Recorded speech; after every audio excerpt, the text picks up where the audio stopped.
یہ وہ کم عقل لوگ ہیں جو کہ مانتے ہیں کہ ان کا فزیکل جسم موجود ہے، پر اس کے ساتھ ساتھ ان کا کوئی سافٹ ویئر بھی موجود ہے جو کہ جسم کو چلا رہا ہے، یعنی کہ روح۔ یہ مانتے ہیں کہ ان کا دماغ تو موجود ہے، پر اس کے ساتھ ساتھ اس دماغ کے اندر سوچ بھی موجود ہے، اسے ہم دیکھ نہیں سکتے۔ یہ مانتے ہیں کہ گریوٹی بھی موجود ہے، الیکٹرو میگنیٹک فورس یا ریڈیشن وغیرہ سب موجود ہیں جو کہ ہمارے اس فزیکل ورلڈ کے اندر موجود ہیں، پر انہیں انسانی آنکھوں سے دیکھنا ممکن نہیں۔ یہ مانتے ہیں کہ انسان کے اندر غصہ، جیلسی، خوشی، یہ سب فیلنگز موجود ہیں جنہیں دیکھنا ممکن نہیں اور نہ ہی ثابت کرنا ممکن ہے، لیکن پھر بھی ان سب اندیکھی چیزوں پر یقین رکھتے ہیں۔ صرف یقین نہیں کرتے تو صرف ان باتوں پر جو کہ قرآن میں یا اسلامی تعلیمات کے اندر بیان کی گئی ہیں۔ اس سے بڑی منافقت بھلا کیا ہو سکتی ہے؟ کیونکہ اگر ان کا سٹینڈرڈ ایک ہی ہے تو ان سب نہ نظر آنے والی چیزوں کا فزیکل وجود پہلے ثابت کریں اور اس کے بعد اس پر یقین رکھیں۔ اللہ نے اس دنیا کے اندر کچھ میٹا فزیکل قانون ایسے رکھے ہیں جنہیں نہ انسانی آنکھیں دیکھ سکتی ہیں اور نہ ہی انسانی دماغ سمجھ سکتے ہیں۔ اپنی فیلڈ میں ماہر شخص ہی اپنے پروفیشن کے بارے میں حقیقت بیان کر سکتا ہے، تو کیا اس رشین جادوگرنی کا انٹرویو یہ ثابت کرنے کے لیے کافی نہیں کہ نماز دن میں 5 مرتبہ کیوں فرض کی گئی؟ کیا اس لیے نہیں کہ انسان اپنے خالق کے مزید قریب ہو سکے، اور یہ نماز انسان کو بے حیائی، برائی سے روکے اور شیطانوں سے جو کہ گناہوں کے لیے انسانوں کے دلوں میں وسوسے ڈالتے ہیں ان سے بچا کر رکھے؟ اب سوال یہ بھی ہے کہ اگر اللہ چاہتا تو بنا کسی نماز کے بھی اپنے ماننے والے بندوں کو ان شیطانوں سے بچا سکتا تھا، تو پھر نماز کیوں فرض کی گئی؟ تو اس کا جواب ہمیں سورہ ہجر کی آیت 39 کے اندر ملتا ہے کہ جب شیطان نے اللہ کو چیلنج کیا اور اس نے کہا کہ پروردگار، جیسا تو نے مجھے رستے سے الگ کیا ہے، میں بھی زمین کے لوگوں کے لیے گناہوں کو ان کی نظروں میں آراستہ کر کے دکھاؤں گا اور ان سب کو بہکاؤں گا، لیکن ان میں جو تیرے مخلص بندے ہیں ان پر قابو پانا میرے لیے انتہائی مشکل ہے۔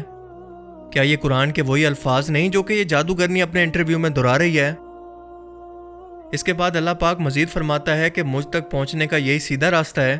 جو میرے مخلص نیک بندے ہیں ان پر تجھے کوئی اختیار نہیں کہ تو ان کو گناہوں میں ڈال سکے، ہاں مگر گمراہوں میں سے لوگ تیرے پیچھے چل پڑیں گے، اور ان سب کے وعدے کی جگہ جہنم ہے۔ یعنی شیطان کا یہ وعدہ تھا کہ وہ انسانوں کو قیامت تک اپنی شیطانی فوج سے بہکائے گا، اور اس کے بہکاوے میں وہی شخص آئے گا جو کہ ناپاکی، بے حیائی اور گناہوں میں ڈوبا رہے گا، پھر چاہے وہ مسلمان ہی کیوں نہ ہو۔ کیونکہ اس جادوگرنی نے بھی بالکل یہی الفاظ استعمال کیے کہ پریکٹسنگ مسلم، یعنی نام کے نہیں بلکہ دین پر عمل کرنے والے مسلمان اس سے بچے رہتے ہیں۔ قرآن کریم میں ایک بار نہیں بلکہ اسی سے ملتے جلتے الفاظ سورہ الاعراف کی آیت 14 کے اندر کچھ اس طرح سے بیان ہوتے ہیں کہ اس نے یعنی شیطان نے اللہ سے کہا کہ مجھے اس دن تک کی مہلت عطا فرما جس دن لوگ قبروں سے اٹھائے جائیں گے، یعنی قیامت تک۔ اللہ نے فرمایا کہ اچھا جا، تجھ کو مہلت دی۔ پھر شیطان نے کہا کہ تو نے تو مجھے معلوم کیا ہے، میں تیرے سیدھے راستے پر ان لوگوں کو بھی گمراہ کرنے کے لیے بیٹھوں گا، پھر ان کے آگے سے، پیچھے سے، دائیں طرف سے اور بائیں طرف سے، یعنی چاروں طرف سے ان پر حملہ کرتا رہوں گا، اور تو ان میں سے زیادہ تر کو شکر گزار نہیں پائے گا، یعنی زیادہ تر لوگ گمراہ ہو جائیں گے۔ اس سے زیادہ آسان الفاظ کے اندر اور کھول کھول کر اللہ کی ذات انسانوں کو وارننگ دے کر اور بھلا کیسے سمجھائے؟ اور اگر اب بھی ہم لوگ نہ سمجھیں تو غلطی کس کی ہے، اللہ کی یا ہماری؟ ایک بار سوچئے گا ضرور۔ باقی آپ اس بارے میں کیا سوچتے ہیں؟ اپنی قیمتی رائے کا اظہار کمنٹ سیکشن میں ضرور کریں، اور اب میں ملوں گا آپ سے ایک ایسی ہی نئی انٹرسٹنگ ویڈیو میں۔ تب تک کے لیے اپنا بہت سا خیال رکھیے گا۔ Thanks for watching this video. اللہ حافظ۔ Is this some kind of a good egregore? Well, for them, yes. This egregore is good for adepts who contribute good energy to it. How do you sense it? For instance, you have found an energy trace of such person. What's next? Do you try to drag him somehow to visualize this threat and you fail? Or how do you do that? It disappears. I cannot get a grip on it. I focus on it, but something immediately knocks me out of the flow, just like that. Or I visualize a person in front of me clearly and can affect him even at a mental level, but some image is not created in my mind at all. I even look at a photo, reproduce an image, but it vanishes from my mind. Thus, I can clearly see that a person is covered with something. Does this only work with Muslims? It does for me.